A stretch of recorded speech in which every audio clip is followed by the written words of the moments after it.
ከህዝባዊ ወያነ ሓርነት ትግራይ የተሰጠ ወቅታዊ መግለጫ የፕሪቶሪያው ስምምነት የሚቃረኑ የተናጠል ውሳኔዎችና ተግባራት ሊቆሙ ይገባል። የፕሪቶሪያው ስምምነት ከተፈረመ 2 ዓመት ተኩል ሆኖታል። በህወሓትና ትግራይ በኩል ስምምነቱ በፍጥነት እንዲፈጸም ተሰርቷል። ስለ ሰላም ሲባል የትግራይ ህዝብ መሸከም የማይገባውን ግፍ ተሸክሞ ቆይቷል። በኢትዮጵያ መንግስት በኩል ሊፈጸሙ የሚገባቸው በተለይም ለትግራይ መብትና ደህንነት የሚመለከቱ ወሳኝ የስምምነቱ ይዘቶች የመፈጸም ተግባር ሳይሆን በስምምነቱ የሌሉ ጉዳዮች በብቸኝነት በትግራይ ላይ በመጫንና የሰላም ሂደት በሚጎዱ ተግባራት ተጠምዶ ይገኛል። በአሁኑ ሰዓት የትግራይ ህዝብ የተመረጠ መንግስት ሊኖረው ይገባ ነበር።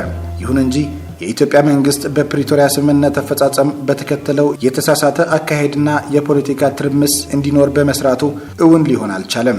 በተለይ እስከ አሁን በነበሩ የፕሪቶሪያ ስምምነት የሚጻረሩ ተግባራት በተጨማሪ ሌሎች አዳዲስ ጥሰቶች በኢትዮጵያ መንግስት እየተፈጸሙ ይገኛሉ። በፕሪቶሪያው ስምምነት አንቀጽ 3 መሰረት ተፈራራሚ ወገኖች በቀጥታም ሆነ በተዘዋዋሪ አንዱ ሌላውን ያለመተንኮስ ግዴታ አለበት። ተንኳሽ የፕሮፓጋንዳና የሚዲያ ስራዎች የተከለከሉ ናቸው። እነዚህ ግዴታዎችን በመጣስ የኢትዮጵያ መንግስት ለትግራይ ህልውና የሚፈታተኑ ሁካታና ግጭትን የሚፈጥሩ ስራዎች ከጀመረ ረዘም ላለ ጊዜ ቆይቷል። ልክ የሌለው ሀብት አፍስሶ እየተረባረበ ይገኛል። ይህ እንዳለ ሆኖ የኢትዮጵያ መንግስት አሁንም ቢሆን ለግጭት የማቆም ስምምነት መንፈስና ይዘት ወደ ጎን በመተው ተደራዳሪ ወገኖች በድርድርና በመግባባት የሚደርሱበት የጋራ ስምምነት ሳይሆን አግባብነት በሌላቸው ህጎች ማለትም አዋጅ 359/1995 ደንብ 533/2015 ብቻውን እንደፈለገው ለመሄድ እየሰራ ይገኛል። በፕሪቶሪያው ስምምነት አንቀጽ 10 መሰረት የትግራይ ጊዜያዊ አስተዳደር በህወሓትና በኢትዮጵያ መንግስት ስምምነት እንደሚቋቋም ይደነግጋል። ስለሆነም በትግራይ የተቋቋመው ጊዜያዊ አስተዳደር የፕሪቶሪያ ስምምነት ውጤት እንጂ የኢትዮጵያ መንግስት የተናጠል ውሳኔ ውጤት አይደለም። ቢሆንም ግን ይህን የሚጥስ እንቅስቃሴ እየተደረገ ይገኛል። ይህ እንዳለ ሆኖ ባለፉት ሳምንታት የኢትዮጵያ መንግስትና ህወሓት በነበራቸው ግንኙነት በጊዜያዊ አስተዳደር የቆየው ፕሬዝዳንት ማንሳቱን ተከትሎ በአተካኩ ዙሪያ ተነጋግረዋል። በዚህም ላይ እስካሁን ያለው ጊዜያዊ አስተዳደሩ አፈጻጸም በመገምገም ፕሬዝዳንቱ ለመቀየር በስምምነት ተደርሷል።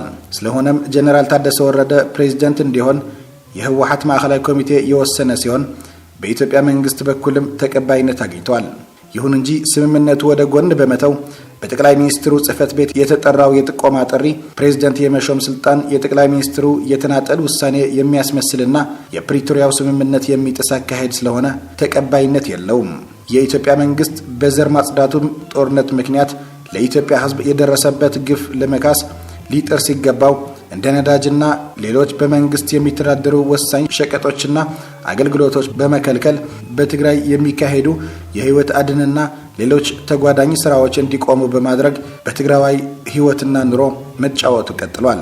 እንደነዚህ የመሰሉ ኢሰብአዊ ተግባራት ለፕሪቶሪያው ስምምነት ብቻ ሳይሆን ለዓለም አቀፍ ህጎችን የሚጻረሩና እጅግ አስነዋሪ የሰው ልጅ ጸር የሆኑ ወንጀሎችና በዘር ማጥፋት የሚያስጠይቁ ተግባሮች ናቸው። በተጨማሪም የህዝብ ሰላም የሚያተራምሱ ሰፋፊ እንቅስቃሴዎች እየተደረጉ ናቸው። ሰላምን ጠብቀው ዋጋ እየከፈሉ ያሉና የመከታችን ዋልታ የሆኑ የትግራይ ሰራዊትና አመራሩ በበሬ ወለደ በኢትዮጵያ መንግስት ተቋማት እየተወነጀሉ ይገኛሉ።